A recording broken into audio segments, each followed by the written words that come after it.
Iglesia, mil bendiciones.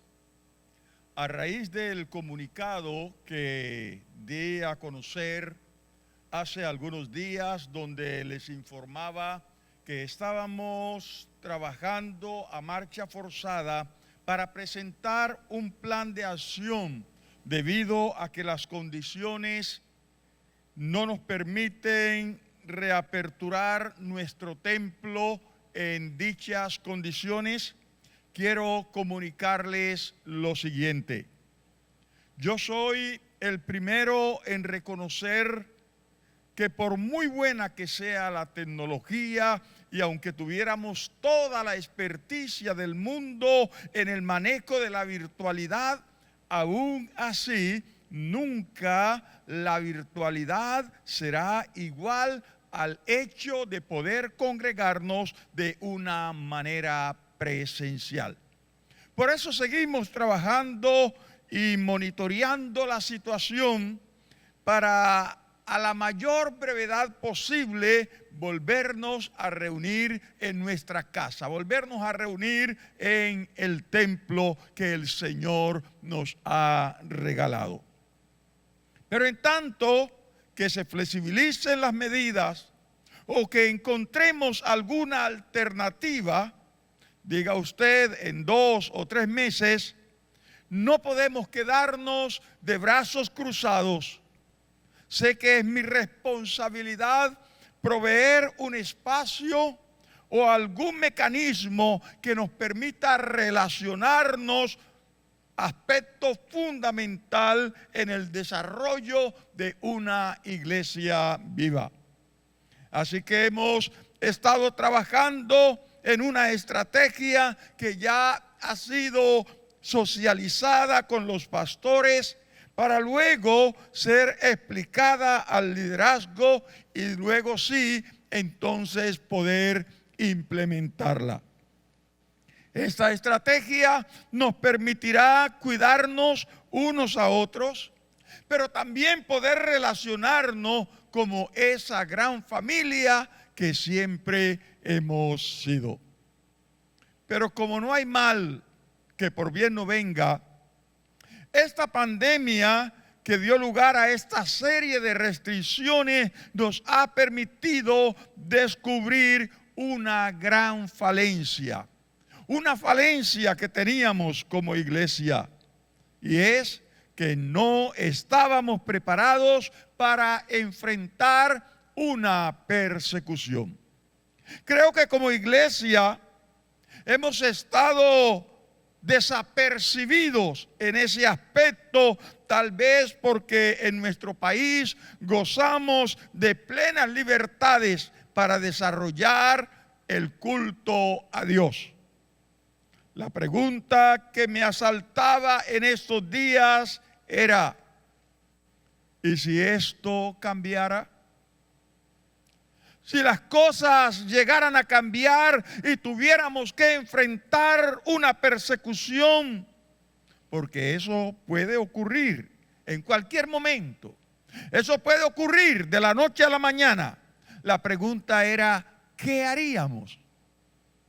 ¿Cómo podríamos mantener a la iglesia? ¿Cómo podríamos retroalimentarla? ¿Cómo podríamos animar a los creyentes? Eso prendió las alarmas. Así que dedicamos un tiempo a trabajar una estrategia que nos permitiera solucionar el impasse que tenemos hoy, como es esa necesidad sentida de poder relacionarnos mejor, de poder cuidarnos unos a otros, pero también de poder protegernos. Pero de igual manera, hemos querido ir un poco más allá, y es pensar en una estrategia que nos permita sobrevivir a cualquier persecución, que nos permita sobrevivir por difícil que sea el momento que esté pasando nuestro país. Así que tendremos una serie de reuniones por Zoom para socializar el plan y poco a poco comenzar a implementarlo. Así que usted debe estar pendiente de cada convocatoria para socializar nuestro plan de cómo mantenernos a pesar de. A propósito de estar preparados para mantener la unidad de la iglesia y mantener nuestra fe y fidelidad a Dios, fuere cual fuere la situación que nos toque vivir, hacia allá quiero enfocar mi sermón en este día. Por eso voy a pedirle que por favor cierre sus ojos y levante una oración al trono de la gracia, diciéndole: Señor, ayúdanos a entender los tiempos, ayúdanos a entender lo que está pasando, pero sobre todo ayúdanos a prepararnos para ser fieles a ti bajo cualquier circunstancia, ser fieles en todas las áreas, sea cual fuere la situación que nos toque vivir. Amado Señor, muchas gracias. Muchas gracias por tu amor y tu fidelidad. Muchas gracias porque tu fidelidad es para siempre. Muchas gracias porque tú nunca cambias. Muchas gracias porque tú nunca fallas. Gracias, Señor, porque tu palabra cada vez la amamos más porque es veraz, porque es eficaz. Tu palabra dice: y sabemos que a los que aman a Dios, todas las cosas les ayudan a bien. Aún, Señor, esta pandemia, esta cuarentena que ha traído tanta aflicción, nos ha permitido ver algunos aspectos que de otra manera no habríamos podido ver. Así que gracias, Señor, porque tú lo sabes todo. Tú lo conoces todo y hoy estás preparando a tu iglesia, Señor, por si ocurriera cualquier cosa, esta esté mejor preparada para hacer frente a los embates de Satanás. En el nombre de Jesús te doy muchas gracias. Amén y amén. Aleluya. Les decía a mis amados que quiero enfocar mi mensaje hacia el cómo sobrevivir en medio de una persecución. Y digo esto porque no podemos echar en saco roto las palabras de Jesús cuando nos advirtió lo que acontecerá antes del fin.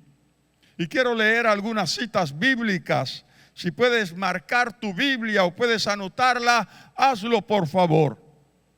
Quiero invitarles a abrir sus Biblias en el Evangelio según San Lucas, capítulo 21, versículos 12 y 13.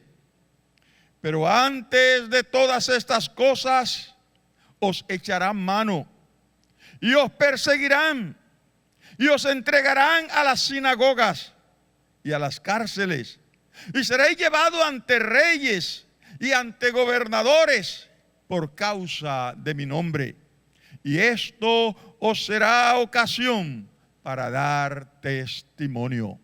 Juan capítulo 15, versículos 20 y 21. Acordaos de la palabra que yo os he dicho. El siervo no es mayor que su Señor. Si a mí me han perseguido, también a vosotros os perseguirán. Y si han guardado mi palabra, también guardarán la vuestra. Mas todo esto os harán por causa de mi nombre, porque no conocen al que me ha enviado. Marcos 13, 13. Y seréis aborrecidos de todos por causa de mi nombre. Mas el que persevere hasta el fin, este será salvo. Mateo 24, 9. Entonces os entregarán a tribulación y os matarán, y seréis aborrecidos de todas las gentes por causa de mi nombre. Segunda carta a los Tesalonicenses, capítulo 2, versículos 3 y 4.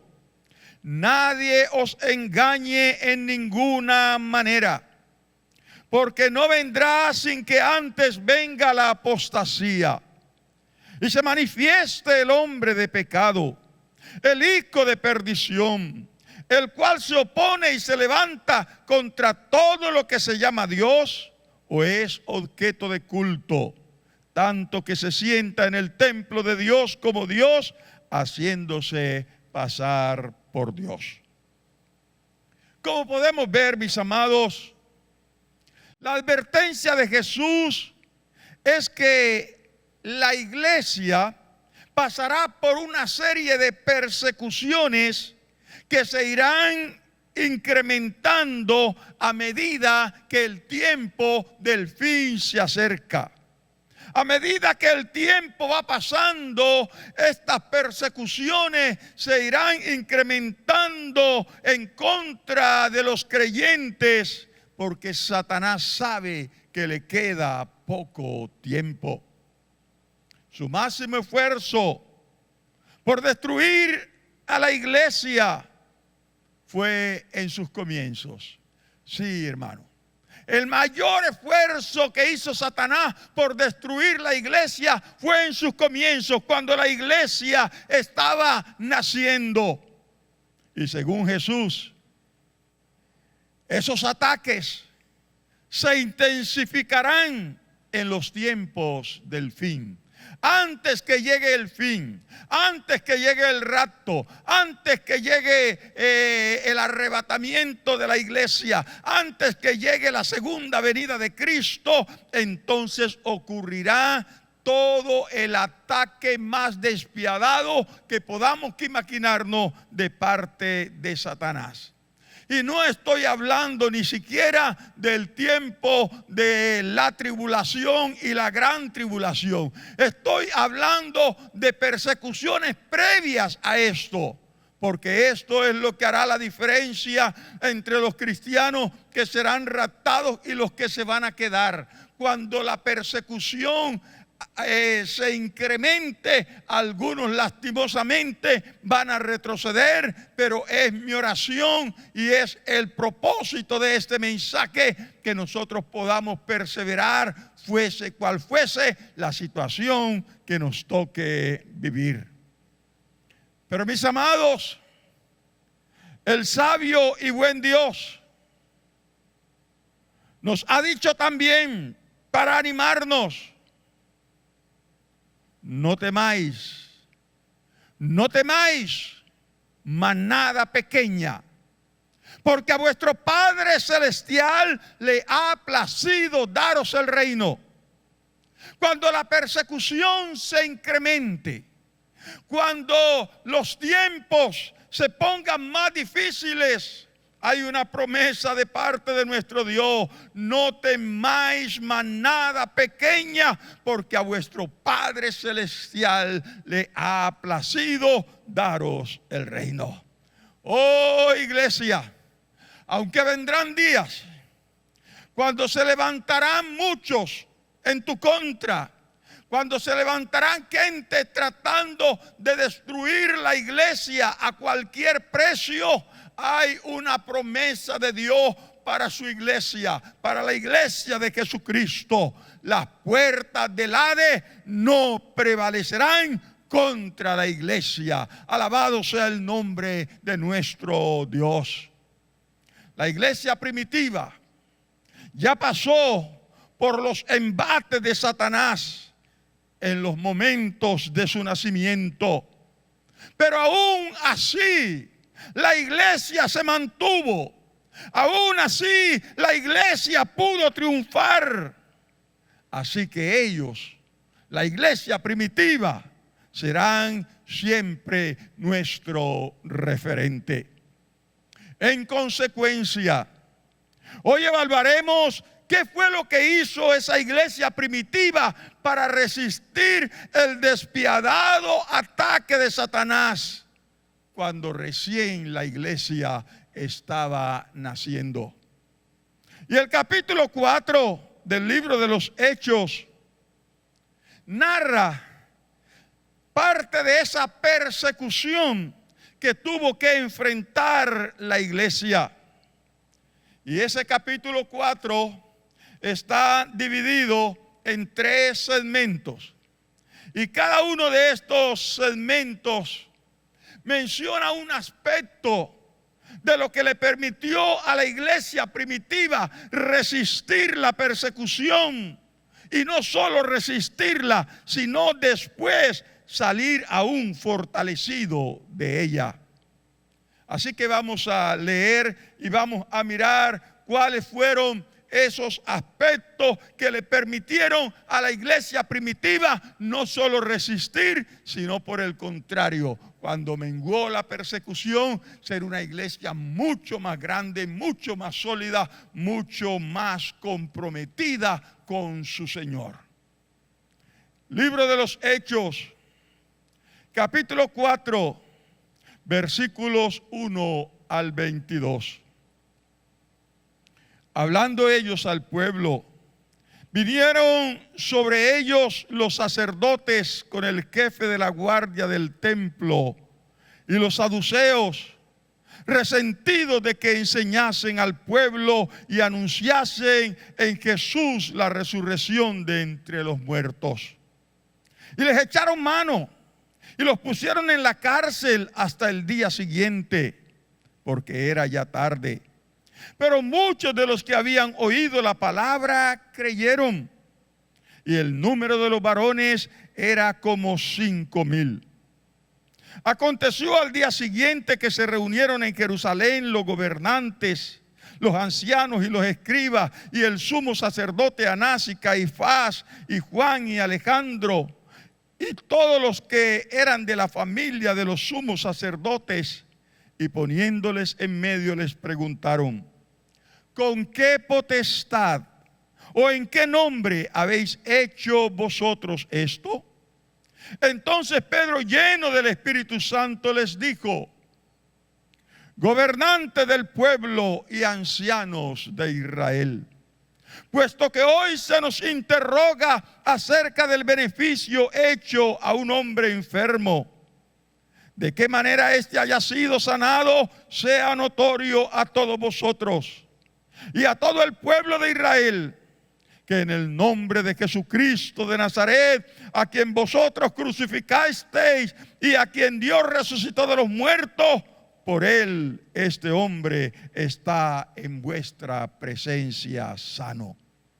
Este Jesús es la piedra reprobada por vosotros los que edificadores, la cual ha venido a ser la cabeza del ángulo.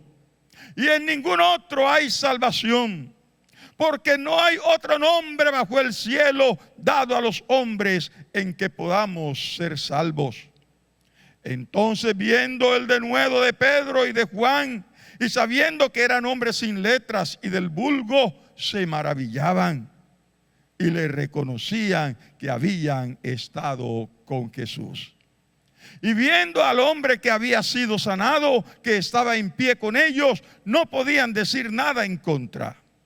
Entonces les ordenaron que saliesen del concilio y conferenciaban entre sí diciendo: ¿qué haremos con estos hombres? Porque de cierto, señal manifiesta ha sido hecha por ellos, notoria a todos los que moran en Jerusalén, y no lo podemos negar. Sin embargo, para que no se divulgue más entre el pueblo, amenacémosles para que no hablen de aquí en adelante a hombre alguno en ese nombre. Y llamándolos, les intimaron que de ninguna manera hablasen ni enseñasen en el nombre de Jesús. Mas Pedro y Juan respondieron diciéndoles: juzgad si es justo delante de Dios obedecer a vosotros antes que a Dios. Porque no podemos dejar de decir lo que hemos visto y oído. Ellos entonces les amenazaron y les soltaron, no hallando ningún modo de castigarles por causa del pueblo. Porque todos glorificaban a Dios por lo que se había hecho, ya que el hombre en quien se había hecho este milagro de sanidad tenía más de 40 años. Lo primero que encontramos, mis amados, en este primer segmento, es que la iglesia primitiva estaba entrenada para compartir su fe. Nosotros necesitamos convertirnos en creyentes que comparten su fe a diestra y siniestra, que aprovechan las oportunidades, que nuestro mensaje a diario tiene que ser el mensaje de la cruz, el mensaje del Cristo glorificado. A veces perdemos tanto tiempo en cosas vanas, en cosas que no edifican, cuando tenemos la tarea suprema de compartir este mensaje con todos los términos de la tierra. El pasaje dice que lo que se habían convertido por el compartir de ellos eran 5,000 varones, sin contar las mujeres y los niños. Así que esta iglesia, en primer lugar, compartía su fe. Hoy nosotros debemos tomar eso como ejemplo si queremos ser fortalecidos para enfrentar cualquier embate del enemigo. Lo segundo era que ellos oraban por la gente, esperando milagros. Y cuando nosotros nos lanzamos en fe, hermano, creyendo la palabra y comenzamos a orar, hay respuesta, hay milagro. Ustedes son testigos de los muchísimos milagros que Dios ha hecho por la imposición de manos, por la oración que hacemos. Así que esta bendición está dada para todos los creyentes. Y cuando un creyente comienza a orar con fe, comienzan a suceder milagros como el que sucedió en este hombre que por más de 40 años había estado azotado, pero ahora por el poder de Dios había sido sanado totalmente. En tercer lugar, encontramos que ellos no se avergonzaban de su fe. Aquí los encontramos testificándole a los gobernantes, testificándole al sumo sacerdote, testificándole a los principales de la ciudad y a todo el mundo. Mira, una de las cosas que tenemos que aprender es a compartir nuestra fe, sea quien sea. A veces decimos, no, este no va a creer, no es nuestro problema. No somos nosotros los que convencemos, es que el poder del Espíritu Santo. Así que tú y yo lo que tenemos que hacer es soltar esa palabra, y el que trae el efecto redentor, el efecto de hacer que el hombre se vuelva a Dios, es precisamente el Señor. Lo cuarto que encontramos es que esta gente la tenía clara. Hoy la iglesia debe entender cuál es su papel, cuál es su tarea. Cuando los trataron de intimidar, diciendo, los vamos a soltar, pero con la condición que bajo ningún motivo vuelvan a predicar en ese nombre, su respuesta fue contundente. No dijeron, déjennos pensarlo. No dijeron, bueno, vamos a ver. Ellos la tenían clara. Si hay algo que no se puede negociar, es el poder compartir nuestra fe. Allí no hay que transigir. Allí no hay bueno, vamos a negociar. Porque hay un mandato de nuestro comandante supremo, Cristo Jesús, que está por encima de cualquier contravención, que está por encima de cualquier otro mandato, que está por encima de cualquier otra ley. Lo que ellos dijeron fue a los gobernantes, a los sacerdotes, juzgad vosotros si es necesario obedecer a vosotros antes que a Dios. Nosotros los creyentes somos y debemos ser respetuosos de nuestras autoridades. Debemos estar orando por ellos siempre. Orando, pidiendo al Señor que les vaya bien en su gestión. Porque en la medida que a ellos les vaya bien, le va bien también al pueblo. En otras palabras, debemos ser los aliados de nuestras autoridades, porque somos la autoridad espiritual de la ciudad, de la nación. Eso sí, siempre y cuando sus órdenes no sean una contravención a la ley de Dios.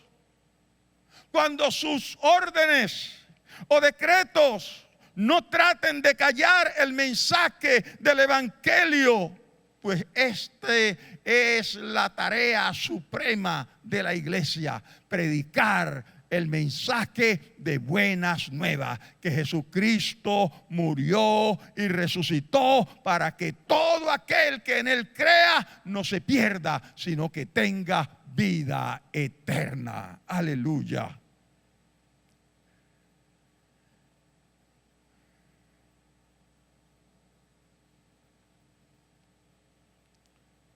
Cuando se presente alguna situación de que la responsabilidad que el Señor ha entregado a la iglesia esté en contraposición con cualquier otra ley, sea la que sea, es necesario de acordarnos de lo que dijeron Pedro y Juan.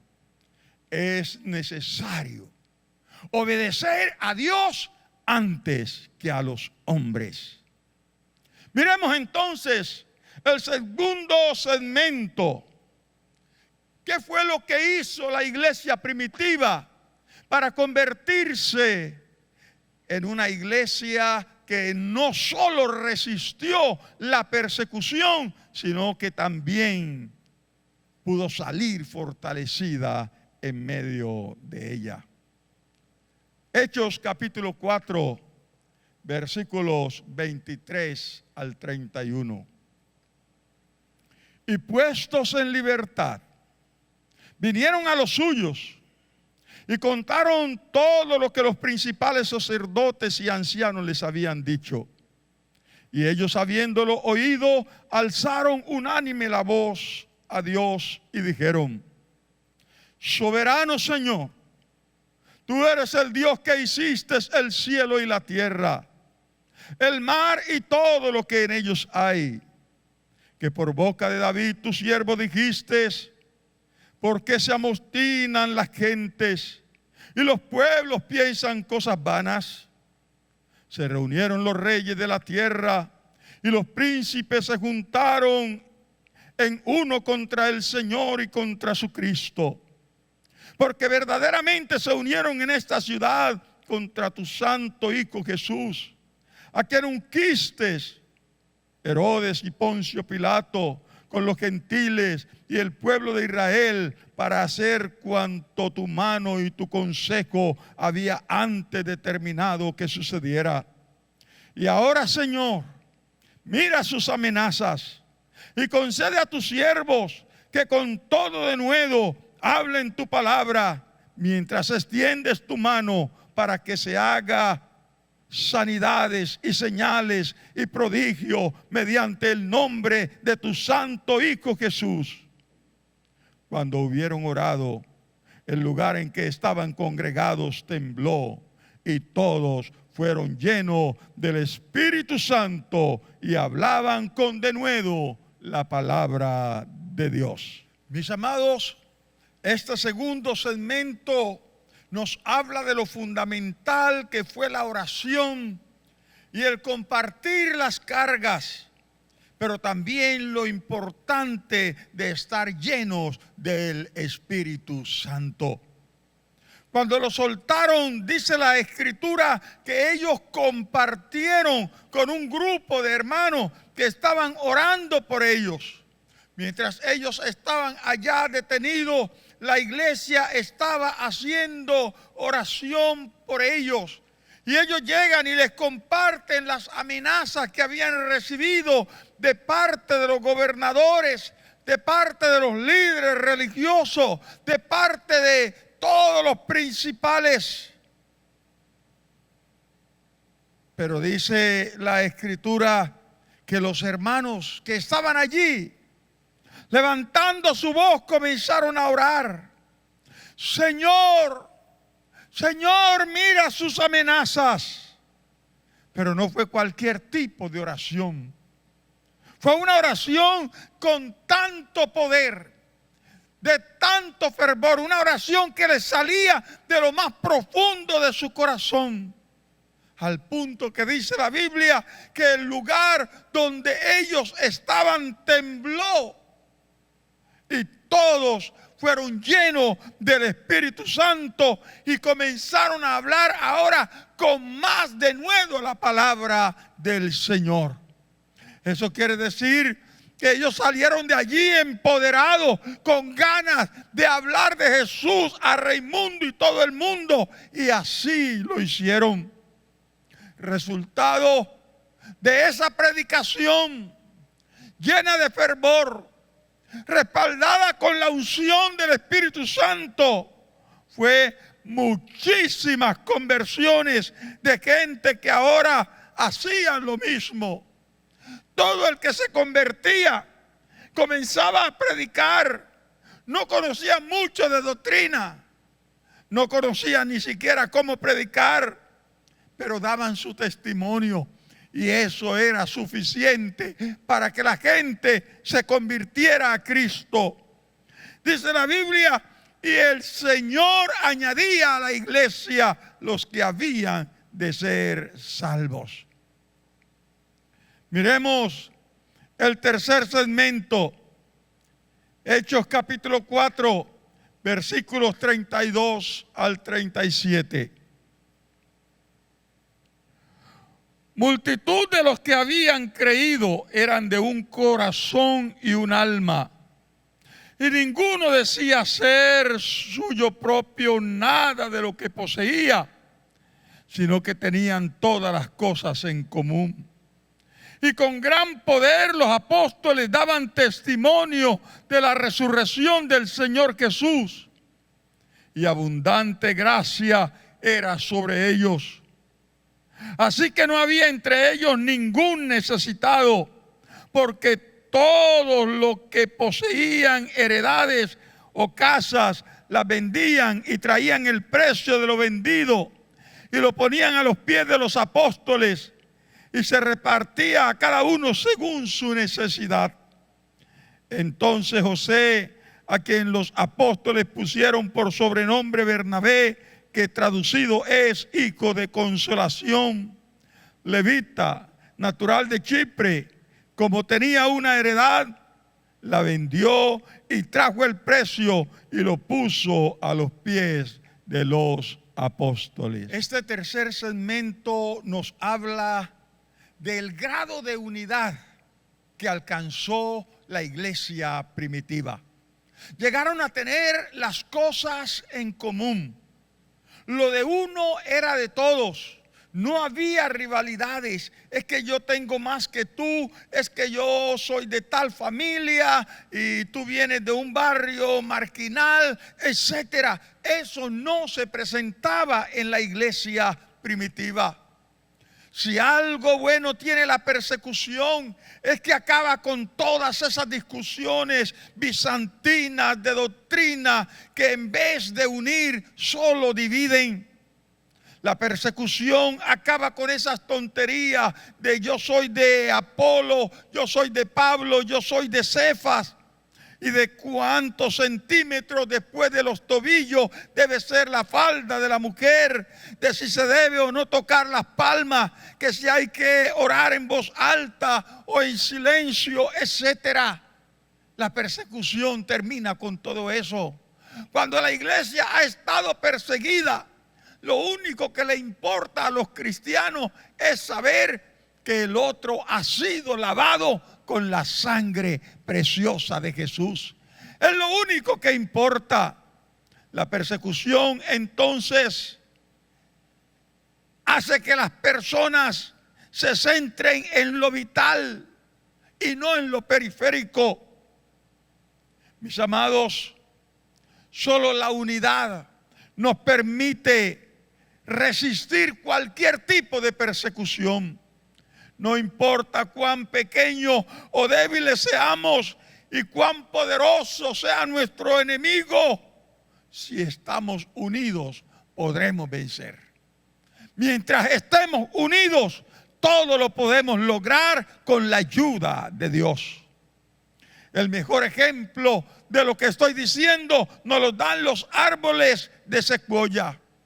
Estos árboles de secuoya, a diferencia de las palmeras que resisten los vendavales, gracias a sus raíces muy profundas, a diferencia de las palmeras, los árboles de secuoya no tienen mucha profundidad. Es más, casi ninguna profundidad. Un árbol de secuoya por sí solo no puede sostenerse. Lo que le permite sostenerse y hacerse indestructible es el estar rodeado de muchos otros árboles. Él va entrelazando sus raíces con los otros árboles que están a su alrededor hasta formar un gran bosque. Estos árboles de secuoya pueden llegar a medir inclusive más de 100 metros de altura. Estos árboles pueden llegar a vivir entre 2.000 y 3.000 años. Son los árboles más longevos, que más duran y no tienen mucha profundidad. Pero ¿qué hace que estos árboles puedan vivir tanto tiempo? ¿Qué hace que estos árboles puedan resistir aún las más severas sequías? ¿Qué hace que estos árboles puedan resistir vendavales, tifones, huracanes, inundaciones, inclusive incendios? Ellos en sus raíces están entrelazados y son miles y miles y miles. Cuando hay sequía en esta región, en este lugar, y no hay agua, el árbol que está más cerca a la humedad toma el agua y a través de las raíces la lleva a aquel que está en sequedad. Aún el que ha perdido su savia se le transmite a través de las raíces de los que están más jóvenes, más fuertes. Así que eso les permite vivir hasta 3.000 años. Eso nos habla, hermanos, del poder de la unidad. Un árbol de secuoya solo no se puede sostener, pero cuando está unido a otros se vuelve indestructible. Así es la iglesia de nuestro Señor Jesucristo. Si estamos separados, si estamos solos, perdemos ese poder que tiene una comunidad. Perdemos ese poder que tiene el estar unidos a otros. Eso a nivel de una iglesia, eso a nivel de una ciudad, eso a nivel de las denominaciones, que no es que sea mi denominación. Vamos a apoyarnos unos a otros. Somos la iglesia de nuestro Señor Jesucristo. Y si nos unimos, hermano, seremos como los árboles de secuoya, indestructibles. Que el Señor nos ayude a entender lo importante que es mantenernos unidos para resistir los embates del enemigo y después de todo ello mantenernos firmes. Y no solo mantenernos firmes, sino que salir mucho más fortalecidos, salir ganando de cualquier persecución que haya llegado a la iglesia. Quiero que oremos en esta hora, pidiéndole al Señor que ilumine nuestro entendimiento, pidiéndole al Señor que nos ayude a comprender el valor de la unidad. Por eso lo que vamos a compartir con ustedes, la estrategia para poder enfrentar los ataques del enemigo, es vital. Usted debe estar atento a el llamado, porque queremos dar directrices, y esto nos servirá no solo por estos 2 o 3 meses que vamos a continuar en la virtualidad, sino que será un instrumento aún después de que salgamos a la presencialidad, de que volvamos a reunirnos en el templo. Esto lo vamos a mantener, porque será un arma contra las fuerzas del enemigo, donde podremos ministrarnos unos a otros y de esta manera estar firmes para cumplir con la tarea de nuestro capitán Cristo Jesús. A Él sea la gloria desde ahora y para siempre. Toma la mano de tu hermano, de tu papá, de tu hijo, que están ahí reunidos en familia. Yo quiero orar por ustedes de manera especial en esta hora, y que eso se haga en todas las casas, demostrando que nos unimos como familia, pero nos unimos también como iglesia, nos unimos como congregación, nos unimos como pueblo de Dios, para decirle: Satanás, no hay chance para ti, porque estamos unidos para resistir cualquier ataque, porque el mensaje de Jesucristo que se nos ha sido encomendado lo vamos a llevar hasta lo último de la tierra. Padre, muchas gracias. Muchas gracias, Señor, en esta hora, por tu palabra que es viva y eficaz, por tu palabra que es más cortante que toda espada de 2 filos, por tu palabra que trae vida, por tu palabra que transforma, por tu palabra que cambia, por tu palabra, Señor, que es luz a nuestro camino. Oh Dios, que tú hagas de tu iglesia una iglesia fuerte, fuerte en la unidad, fuerte, Dios mío, en la presencia del Espíritu Santo, fuerte, Dios mío, en compartir el mensaje del Evangelio, fuerte en todos los aspectos, Señor, para que de esta manera podamos cumplir con la misión que tú nos has entregado. Muchas gracias, Padre, en el nombre de Jesús. Amén y amén.